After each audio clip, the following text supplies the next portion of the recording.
환경부는 최근 폐자원을 신재생 에너지화하는 폐기물 선순환 시대의 길을 열어놓았습니다. 그런데 수도권 대기관리권역의 산업용 소각시설이 노화의 기능 저하로 대기 환경을 악화시키는 요인이 되고 있습니다. 신기술 개발과 신재생 에너지 개발로 이런 문제점을 얼마든지 해결할 수 있는데도 일부 지자체들이 별도의 지침을 만들어 규제를 계속하고 있기 때문입니다. 산업용 소각시설에 의한 대기오염 실태와 문제점, 그리고 그 대안을 취재했습니다. 수도권 대기관리권역의 한 섬유공장, 굴뚝에서 고농도의 대기오염 물질이 쉴 새 없이 배출되고 있습니다. 이 때문에 이 주변 지역은 미세먼지의 주범인 질소, 산화물 등 각종 대기오염 물질로 대기의 질이 갈수록 나쁜 단계를 유지하고 있습니다.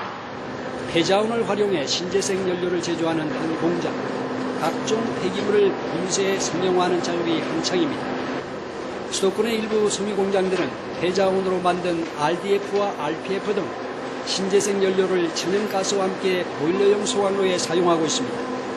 하지만 배출 기준을 지키기가 쉽지 않습니다. 대부분 저희 관내에 이 SRF를 쓰는 업체들이 그 시에서 관리하는 업체는 거의 없어요. 다 이제 경기도에서 관리하는 좀 규모가 큰 업체들이다 보니까 경기도나든가 뭐 한강유역 환경청에서 점검했을 때 배출오염 기준이 초과되거나 문제돼서 적발된 사례들이 많아요. 소각시설이 낙후되고 기능이 떨어져 연소 효율이 낮기 때문입니다. 이런 문제점을 해소하기 위해 섬유공장에서 설치한 RPF라는 산업용 보일러입니다. 설치한 지 6년이 넘도록 방치되어 있습니다.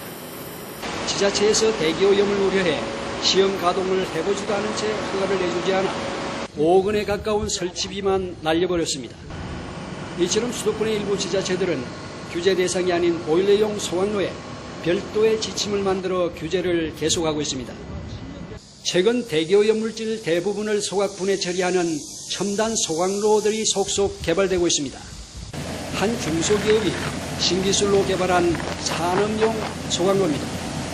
폐타이어와 RDF 등 신재생 연료를 에너지원으로 사용합니다. 연료를 투입하자 소각 과정에서 오염가스가 나오고 그 가스를 다시 태워 연소 효율을 높여 오염물질도 함께 타면서 고온의 보일러 스팀이 생산됩니다. 이 소각로의 핵심 기술은 소각로 내부의 고온 유지에 배기가스의 90% 이상을 태워주는데 그 비밀이 숨겨져 있습니다. 지금 저희 소각기는 신기술은 1차 연소실에서 가스화를 시켜서 2차, 3차에서 가스화 시킨 과정을 공기로 온도를 상승시켜서 고온으로, 그 온도 과정은 800에서 900도를 상승시키면서 모든 배기가스를 다 태워서 나가는 그런 기술입니다. 굴뚝을 통해 나오는 대기오염 물질은 거의 보이지 않습니다. 방지 시설을 떼어낸 상태에서 배출가스의 오염 농도를 측정해 봤습니다.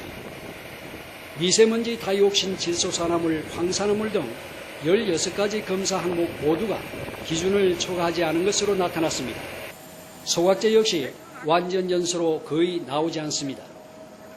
한 연구 결과 산업용 소각로의 낡은 배출 시설을 이런 첨단 시설로 교체할 경우 소각 과정에서 나오는 먼지 등 대기오염 물질을 50% 이상 낮출 수 있어 배출 농도 기준을 그만큼 강화하는 효과를 가져올 수 있는 것으로 조사됐습니다. 폐기물 선순환 시대, 공장 굴뚝의 대기오염 물질을 저감하기 위해 산업용 소각로의 신정설과 개보수에 대한 규제 철폐가 필요한 시점입니다. 이거리 뉴스 안일만입니다.